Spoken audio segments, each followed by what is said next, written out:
भ्रष्टाचार का एक ही काल, भ्रष्टाचार का एक ही काल। ये ईडी और सीबीआई का ताना बाना इसलिए नहीं बुना गया कि कोई बेईमानी हो गई है। ये ईडी और सीबीआई का ताना बाना इसलिए बुना गया है कि कश्मीर से कन्याकुमारी तक किसी चाय के ढाबे पे भी रुके हुए 10 लोगों से बात करोगे कि केजरीवाल कौन है जानते हो, बोले यार वो दिल्ली में काम बड़ा शानदार कर रहा है, और काम तो कर ही रहा है, ईमानदारी से कर रहा है। केजरीवाल जी का नाम आज ईमानदारी का प्रतीक बन गया पूरे देश में। और भारतीय जनता पार्टी इतनी अपने आप को कहते हैं दुनिया की सबसे बड़ी पार्टी होने के बावजूद एक राज्य में एक उदाहरण नहीं पेश कर पाई कि उस राज्य में काम ईमानदारी से हो रहा है और काम हो रहा है। उस छवि को बिगाड़ने के लिए ये सारा षड्यंत्र, सारे कुचक्र रचे जा रहे हैं, उस अरविंद केजरीवाल जी की ईमानदारी की छवि को बिगाड़ने के लिए। लेकिन जनता जानती है, जनता के दिल के दरवाजे खुले हुए हैं। आप जेल के दरवाजे बंद कर सकते हो, लेकिन जनता के दिल के दरवाजे बंद नहीं कर सकते। जनता के दिलों में आज भी वही नारा गूंज रहा है पिछले 10 साल से। बताइए क्या? भ्रष्टाचार का एक ही काल, भ्रष्टाचार का एक ही काल। और जिनका जिक्र अभी संजय भाई ने किया कि इधर उधर जितने भ्रष्टाचारी थे सबको इकट्ठा करके भारतीय जनता पार्टी बना ली और भारतीय जनता पार्टी बड़ी पार्टी कर ली, उनको भी कहना चाहता हूं कि आपका काल अभी जेल में है, लेकिन ज्यादा दिन तक जेल में नहीं रख पाओगे, आपका काल बाहर आएगा। 17 महीने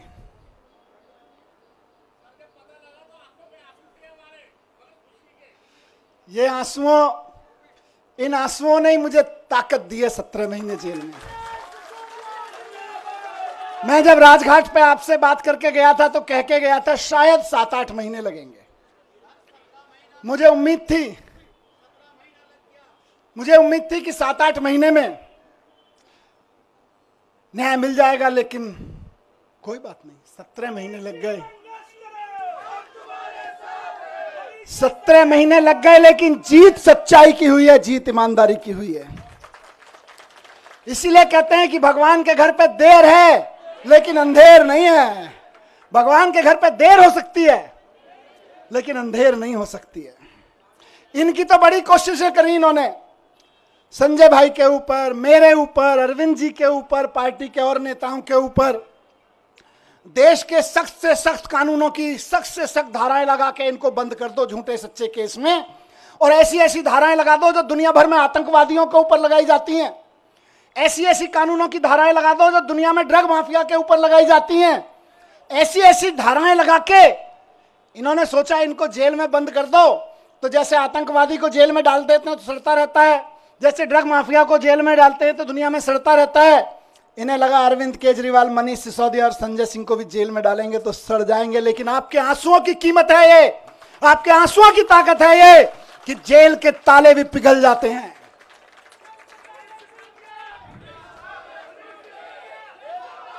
एक ही चीज कहूंगा, कल सुबह मैं बैठा था कि सारी दुनिया की सारी बुरी ताकतें भी इकट्ठी हो जाए ना, तो जो सच्चाई के रास्ते पे चलता है उसका साथ भगवान देता है, उसका साथ भगवान जरूर देता है।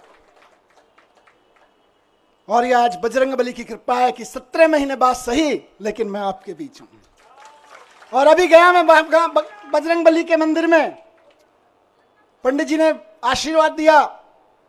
वहां जो पंडित जी मौजूद होते हैं वही बजरंगबली जी के वाणी बोल रहे होते हैं।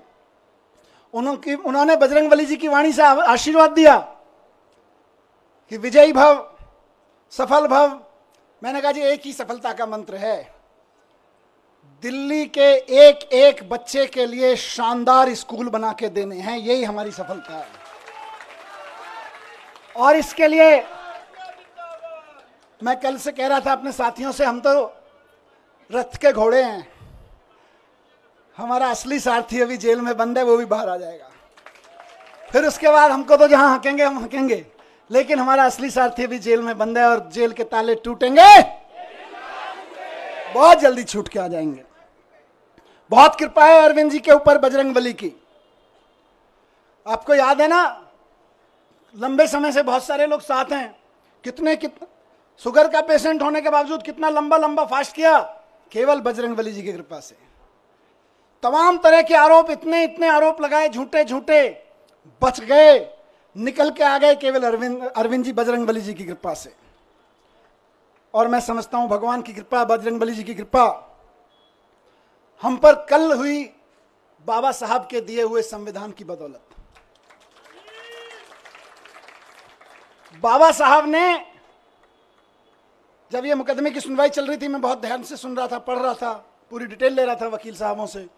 बाबा साहब ने 75 साल पहले, करीब 75 साल पहले अंदाजा लगा लिया था कि कभी कभी ऐसा भी होगा, हम लोकतंत्र का संविधान बना रहे हैं, लेकिन कभी कभी ऐसा भी होगा कि इस देश में तानाशाही ताकतें आके आतंकवादियों और ड्रग माफियाओं पर लगाए जाने वाले कानून को आम आदमी के ऊपर लगाएंगे, व्यापारियों के ऊपर लगाएंगे, विपक्षियों के ऊपर लगाएंगे।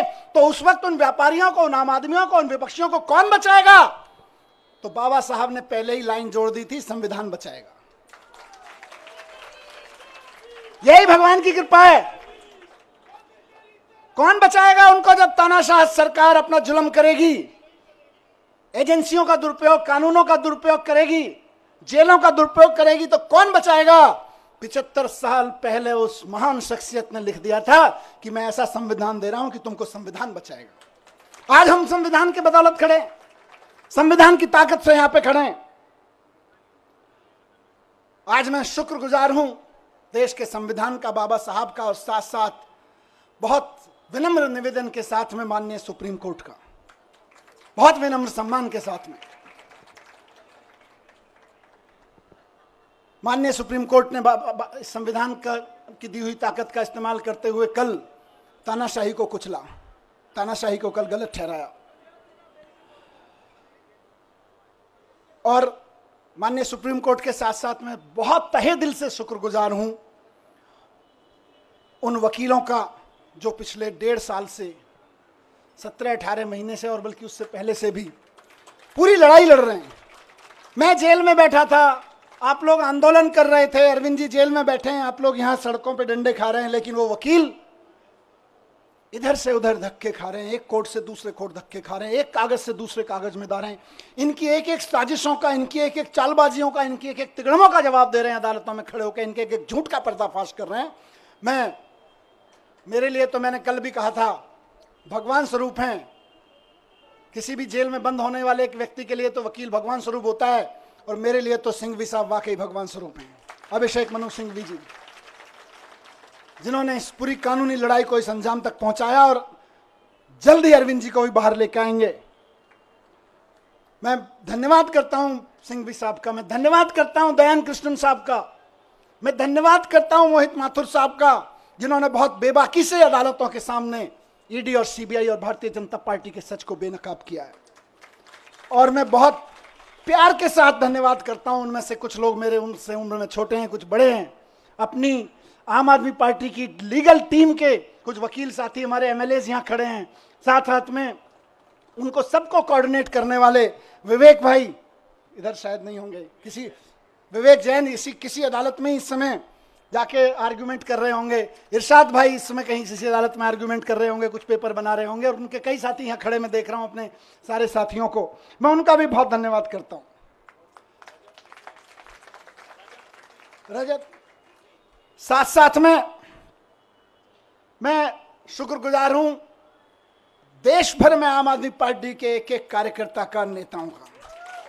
मैं तो 17 महीने जेल में था, जेल की छोटी सी एक कोठरी थी, इसकी 1/4 सी, इस पूरे स्टेज की 1/4 कोठरी में कोई नहीं।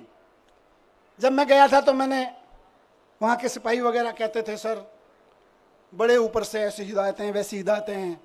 मैंने कहा आप चिंता मत करो, मैं तो जंतर मंतर पे एक अखबार के साइज पे सो गया था, मुझे कोई दिक्कत नहीं है। मैं तो वहाँ से निकला हूँ जहाँ अरविंद केजरीवाल जी और मैं और संजय भाई बनारस रेलवे स्टेशन के, और जहाँ देश भर में रेलवे स्टेशन में रात को 2 बजे ट्रेन आती थी, तो इतने भी पैसे नहीं थे कि रात को किसी लॉज में रुक जाएं। तो जाके 9 बजे खाना खा के स्टेशन पे ही सो जाते थे अखबार बिछा के। हम तो वहां से भी निकल के आए, हमें तो कोई दिक्कत नहीं है। तो लेकिन हम तो वहां सो रहे थे, लेकिन डंडे कौन खा रहा था? जब मैं कोर्ट आता था तो मैं देखता था बैरिकेड लगे हुए और उसकी दूसरी तरफ से नारे लग रहे हैं। अखबारों में देखता था, टीवी में देखता था, आप में से बहुत सारे चेहरे यहां खड़े हैं, मैं देखता था ये मेरी बहन को लाठी लगी, ये मेरी बहन को एक पुलिस वाले ने धक्का दिया, ये मेरे एक भाई को पकड़ के खींचा। दर्द होता था और वहीं से ईश्वर से दुआ करता था, इनको सबको सलामत रखना, इनकी मदद करना, इनको ताकत देना। सलाम करता था आपकी ताकत को मैं वहां से। एक एक कार्यकर्ता को सलाम करता हूं मैं, और सिर्फ डंडे खाने के लिए नहीं, क्योंकि भारतीय जनता पार्टी की जो एक्सपर्टीज अभी संजय भाई ने बताई, उनमें एक शामिल है कि दूसरी पार्टी के कार्यकर्ताओं को और नेताओं को तोड़ने के, दबा के, धमका के, सामदान दंड भेद करके, जेल में भेजने की धमकी देके, जेल में भेज के, उनके हमले करवा के, उनको धमकी करवा के एकमात्र एक्सपर्टीज किसी पार्टी ने पाई है तो वो भारतीय जनता पार्टी है। लेकिन उसके बावजूद आप टिके रहे, एक एक आदमी टिका रहा, एक एक आदमी झुका नहीं, टूटा नहीं। एक एमएलए कैसे सारे खड़े हैं, मैं जानता हूं किस किस के ऊपर क्या क्या दबाव नहीं था और क्या क्या नहीं होगा और क्या क्या धमकियां नहीं आ रही थी, लेकिन उसके बावजूद बेबाकी से खड़े रहे, सीना तान के खड़े रहे। उस सीने, तने हुए सीने को मैं सलाम करता हूं आप लोगों को, आप डटे रहे। और आज देखिए मजे की बात, अब तो दुश्मन भी इस बात को मानने लगा है कि यार इन आम आदमी पार्टी वालों में कुछ तो मिट्टी है, जो 17 महीने 6 महीने जेल में रह जाते हैं इनके नेता, उसके बावजूद ना झुकते हैं ना टूटते हैं, किसी मिट्टी के तो बने हैं। ये उस मिट्टी के बने हैं, मैं बताता हूं, ये उस मिट्टी के बने हैं भारतीय जनता पार्टी वालों, जिस मिट्टी पर भगत सिंह का पसीना की बूंदें गिरी हुई हैं, जिस मिट्टी पे गांधी ने गोली खाई थी, जिस मिट्टी पे भगत सिंह के पसीने की बूंदें गिरी हुई हैं, जिस मिट्टी पे खड़े होके बाबा साहब ने तुम्हारी जैसी लोगों की ताकतों के, उस वक्त की ताकतों के जुल्म झेले थे, उस मिट्टी से ये बने हुए हैं। इनको तुम्हारी तोता मैना क्या तोड़ पाएंगे, ये तुम्हारे सीबीआई और ईडी क्या तोड़ पाएंगे, इनको नहीं टूटे लोग। और मैं जेल में बैठा बैठा दुआएं करता रहा और सलाम करता रहा अपने एक एक साथी को कि यह है अरविंद केजरीवाल की मुट्ठी, यह है अरविंद केजरीवाल की फैमिली, यह है अरविंद केजरीवाल का कुनबा, जिसकी एक उंगली को भी हिम्मत से हिला नहीं पा रहे हो तुम लोग। वाह, फक्र था मुझे सब पे। आपने कहा ना कि आप आंसू बहाते थे बाहर, मैं कहता हूं मैं फक्र से सीना चौड़ा करके उस जेल की कोठरी में बैठा होता था अपने एक एक भाई पे के ऊपर, एक एक बहन के ऊपर। यह मेरी ताकत थी। जेल के अंधेरे, मैं कहूंगा कि जेल के अंधेरे में यह ताकत तो होती है कि वो तोड़ तो सकती है, लेकिन जिसके बाहर इतना प्यार, इतनी ताकत, इतना सम्मान। मैं कल से उतरा हूं, मुझे किसी ने बोला मनीष जी 17 महीने बाद आ रहे हो, 2 दिन के लिए रेस्ट पे चले जाना। मैंने कहा यार, जेल के बाहर कदम रखने के बाद पहला हाथ जिस कार्यकर्ता ने पकड़ा था और रात को घर तक जो दूर खड़ा था केवल देख के गया है, वो उम्मीद लगा रहा है कि मेरा मनीष सिसोदिया, मेरा भाई बाहर आ गया है। और मैं कहूं नहीं, मैं तो छुट्टी जा रहा हूं यार, नहीं, खून पसीना बहाने के लिए बाहर आया हूं, छुट्टियां मनाने के लिए नहीं। एक एक दिन जो संजय भाई ने नारा दिया है कि इनकी जमानत जब्त कराएंगे, आज से और अभी से लग रहे हैं। और बीजेपी वालों, ढूंढते रह जाओगे कहां गई वोटें, कहां गई वोटें। आज से लगना है सबको। जो सुन रहे हैं सोशल मीडिया और मीडिया के माध्यम से, एक एक कार्यकर्ता साथी को कहना चाहता हूं, दिल्ली के एक एक नागरिक को, हरियाणा के एक एक नागरिक को, देश के एक एक नागरिक को कहना चाहता हूं कि इस तानाशाही के खिलाफ तो एक एक आदमी को वोट करना पड़ेगा। सवाल हमारा नहीं है। तानाशाही के खिलाफ ये जो लड़ाई है सिर्फ आम आदमी पार्टी के कार्यकर्ताओं की नहीं है, सिर्फ विपक्ष के पार्टी कार्यकर्ताओं की नहीं है, ये देश के एक एक आम आदमी की है। मैं जेल में था अभी, तो कई सारी खबरें, अखबार पढ़ता था, टीवी देखता था, न्यूज में तो कई सारी खबरें विचलित करती थी। ये विचलित नहीं करता था कि जमानत हुई कि नहीं हुई, इससे कभी मेरे को विचलन नहीं हुआ। मेरे को विचलन किस चीज से होता था? मैं देखता था कि देश के कितने कितने बड़े बड़े व्यापारियों को इन्होंने 500-600 बड़े बड़े व्यापारियों को इन्होंने झूठे केसेस, सच्चे केसेस, इधर उधर के केसेस में बना के बंद कर दिया गया है। उनका किसी पार्टी वार्टी से भी कोई लेना देना शायद ही होगा। लेकिन आप सोचो कि एक व्यापारी अगर कोई मेहनत से काम कर रहा है और उसके ऊपर क्योंकि उसने चंदा नहीं दिया या उसने आपकी किसी पार्टी के नेता से कोई पंगा ले लिया, आपने उसको उठा के जेल में डाल दिया ईडी के केस लगा के, जो केस आतंकवादियों पे, ड्रग माफियाओं पे लगाए जाते हैं, वैसे वैसे खतरनाक केस लगा के एक व्यापारी अगर जेल में डाल दिया जाता है, उसके पीछे हजारों परिवारों को रोजगार मिल रहा होता है, वो भूखे मरने लगते हैं, उनकी बद्दुआ लगेगी। इनको ये तानाशाही नहीं है तो क्या है? बात सिर्फ विपक्षी पार्टियों के नेताओं की नहीं है, बात आम आदमी पार्टी के नेताओं की नहीं है। बड़े बड़े व्यापारियों को उठा उठा के जेल में डाले दे रहे हैं। और एक किसी कंपनी का चेयरमैन जेल में चला जाता है, किसी का मालिक जेल में चला जाता है, हजारों हजार लड़के लड़कियां जो वहां नौकरी कर रहे होते हैं, उनके घर में टेंशन हो जाती है, क्या करेंगे, कल को कहां से खाएंगे? आपको समझ में नहीं आता, ये नौकरियां खा रहे हो आप लोग अपने चंदे के धंधे पर। ये तानाशाही नहीं है तो और क्या है? कोई गलत करे तो सजा दो, लेकिन चंदे के धंधे में ईडी का नोटिस भिजवाओ, अपनी एजेंसियों के कानूनी कागज भिजवाओ और उसके बाद उसको अंदर कर दो, ये धंधा तो तानाशाही ही कहा जाएगा भाई। ये भ्रष्टाचार के खिलाफ लड़ाई नहीं है, ये तो तानाशाही है। मुझे बताओ कि 10 साल, अभी थोड़े दिन पहले बहन आतिशी लड़ रही थी उसके लिए, 10,000 शिक्षकों को इन्होंने दिल्ली सरकार के स्कूलों के एक रात में, रात को 2 बजे ऑर्डर पास कराया, ट्रांसफर कर दिया एक रात में। अब किसी का बच्चा आज पढ़ता है स्कूल में 11वीं क्लास में, वो तैयारी करा रहे हैं गुरुजी टीचर पूरी मेहनत से कि यार इसमें तो आईआईटी में जाने का पोटेंशियल है। कल को टीचर का ऑर्डर मिल रहा है, नहीं नहीं हमने तो 10,000 टीचर्स को इधर से उधर कर दिया है क्योंकि हमें तो ट्रांसफर पोस्टिंग का शौक था, अब तुम भाड़ में जाओ। ये तानाशाही नहीं है तो और क्या है?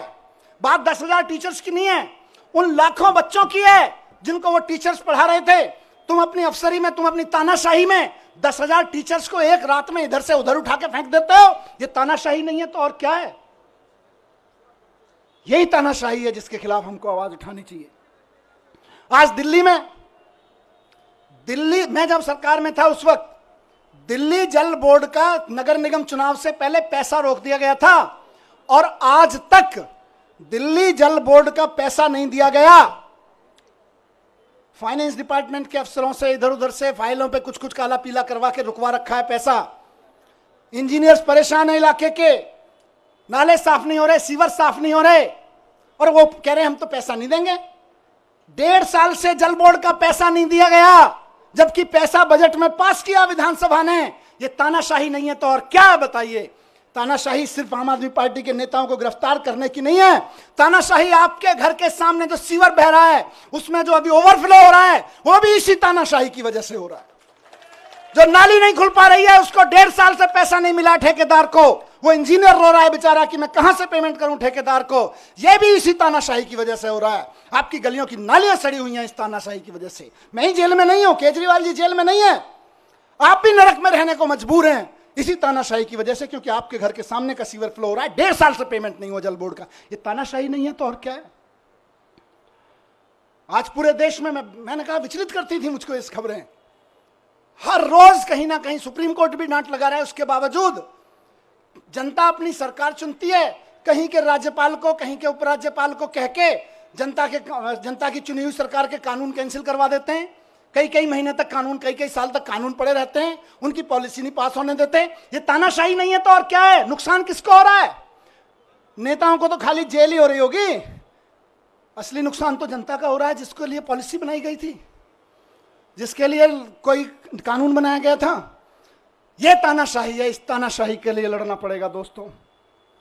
और आखिरी बात जो मैं अभी, क्योंकि विचलित करनी है कई सारी चीजें, मैं अभी 2-3 दिन पहले टीवी देख रहा था और उससे पहले भी देख रहा था टीवी में। 1 साल से टीवी देखा है, न्यूज पे, और क्या सहारा था, आपकी खबरें, आपकी शक्लें देखने को मिल जाती थी। मैंने देखा कि देश के गांव से एक बहुत प्यारी सी हमारी बेटी निकल के खेलों में देश का परचम लहराती है सारी दुनिया में, और जब वो खड़े होकर कहती है कि आपकी पार्टी के एक अफसर ने, आपके लगाए हुए एक फलाने नेता ने हमें छेड़ा है, तो आप उसको गिरफ्तार तक नहीं करते और हमारी उस बेटी के ऊपर तरह तरह के सोशल मीडिया ट्रोलिंग और ये सब कराते हो। ये तानाशाही नहीं है तो और क्या है, मुझे बताइए। और तुम्हारे उस ये बेशर्मी तानाशाही है कि उसको गिरफ्तार तक नहीं किया जाता। इस देश की बेटियां जंतर मंतर पे बैठी रही, खिलाड़ियां, हम और आप सब अपने बच्चों को खिलाड़ी बनाने का सपना देखते हैं। बेटियों को कहते हैं जा बेटी उछाल लगा छलांग और छा जा फलक पे, और उसको कोई बैठ के वहां पे इनका चमचा बैठ के उसको छेड़े तो हमें सहन होगा। लेकिन ये तानाशाही है कि उसको गिरफ्तार तक नहीं करते हो तुम। यही तानाशाही है दोस्तों। और उस तानाशाही का चरम स्वरूप हमने देखा कि अब उस बेटी के साथ क्या किया गया। मैं बहुत ज्यादा नहीं कहूंगा उस बारे में, लेकिन सबको पता है किसने किया और क्या किया। आज अगर उसके आंसू बहे हैं तो कुछ तो खेल किया गया है, कुछ तो खेल किया गया है। दोस्तों 17 महीने में जब मैं अंदर था तो अंदर रह के मैंने खूब चिंतन मनन किया। टाइम ही टाइम था, यहाँ तो आप लोग टाइम देते नहीं हो, वापस आ गया हूँ फिर टाइम नहीं दोगे। खूब चिंतन मनन किया, अपने ऊपर भी किया, समाज के ऊपर, देश के ऊपर, व्यवस्था के ऊपर, सरकारों के ऊपर खूब अध्ययन किया। मेरे ख्याल से मैंने कम से कम हर 3-4 दिन में एक किताब खत्म कर देता था मैं। और कई लोगों ने भेजी, बाई पोस्ट किताबें भेजी आप में से कई लोगों ने, भाई साहब ये भी पढ़ो, ये भी पढ़ो, ये भी पढ़ो। तो यहाँ वहाँ भी नहीं छोड़ते थे, बोले काम पे लगाए रखेंगे। तो करीब करीब मैं समझता हूँ 300 की किताबें मैंने पढ़ी वहाँ पे। हर 2-3 दिन में एक किताब खत्म हो जाती थी। पर सबसे पहले आपको ध्यान होगा मैं गीता लेके गया था। और गीता लेके गया था तो मेरे दिमाग में ना प्रश्न थे कि यार भगवान, मैं तो स्कूल ही तो बनवा रहा था, मेरे को जेल क्यों भेज दिया?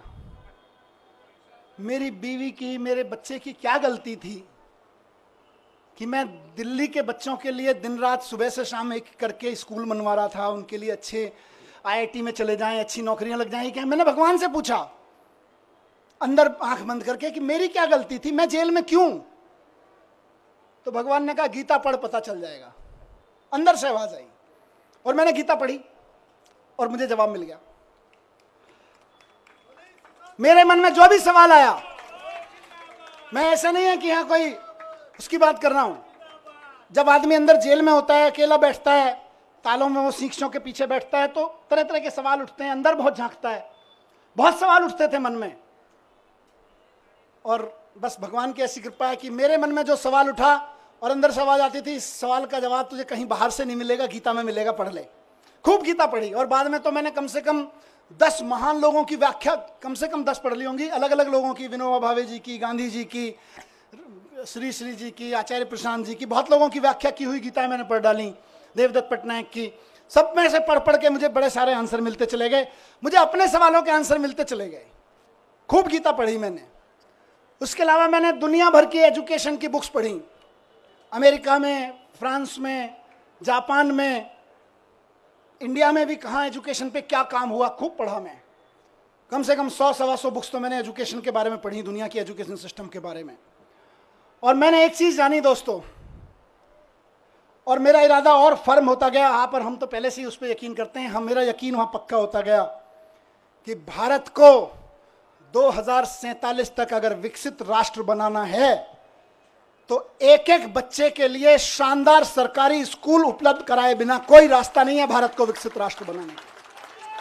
17 महीने में, उससे पहले कि अपने काम, आप सबके काम और इस अध्ययन चिंतन मनन के बाद लेके लौटा हूं और कुछ दुनिया के बारे में सोच समझ के लौटा हूं कि अगर भारत को विकसित राष्ट्र बनाना है तो देश के एक एक बच्चे के लिए शानदार सरकारी स्कूल, और जहां प्राइवेट है उनकी प्राइवेट स्कूलों की फीस कंट्रोल में रखो।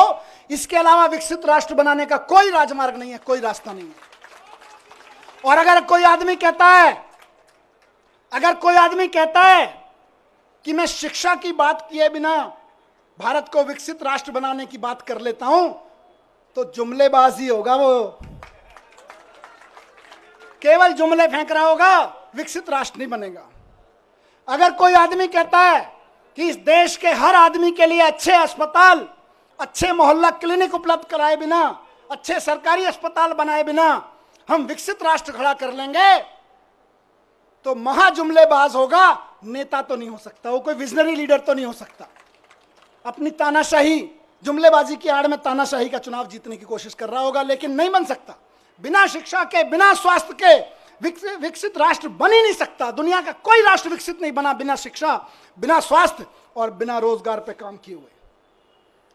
विकसित राष्ट्र की बात हो रही। अब इनको दर्द क्या है? आम आदमी पार्टी ये कर दे रही है।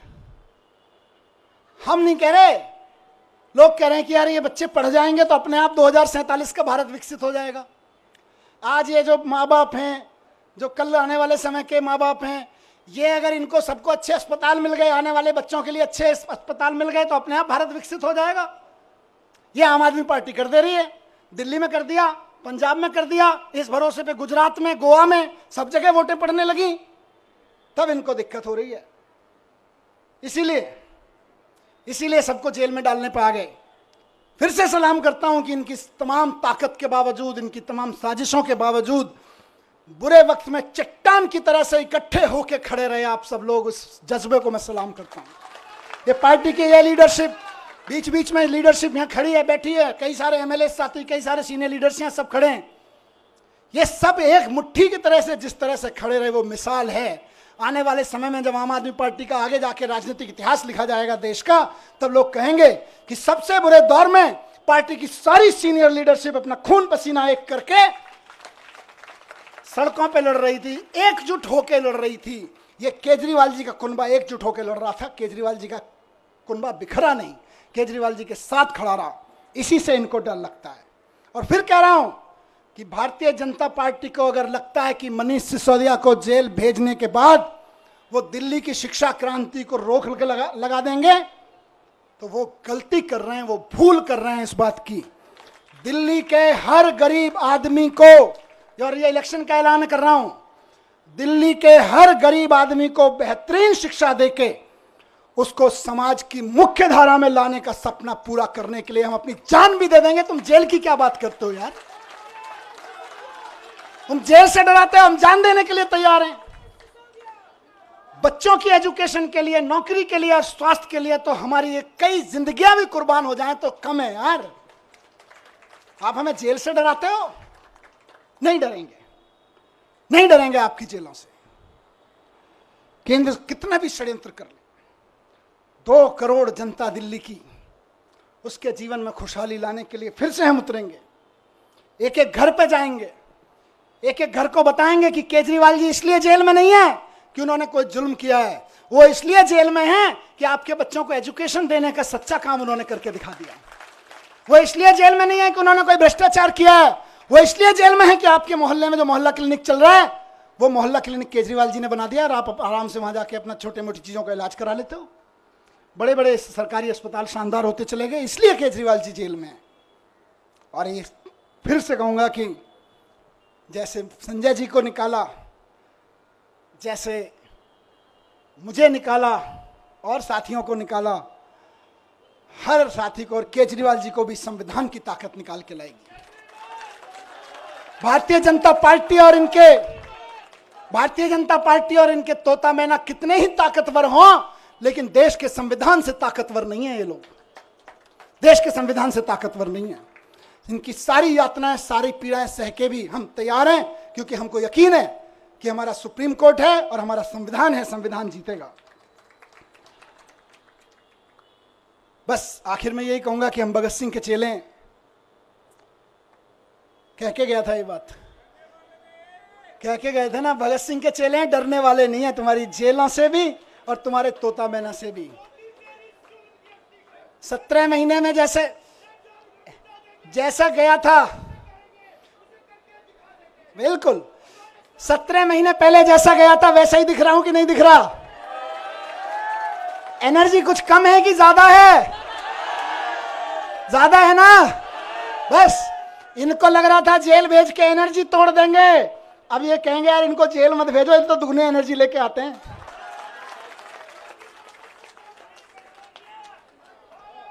तो दोस्तों आखिर में एक बात कहूंगा और वो इंपॉर्टेंट चीज है।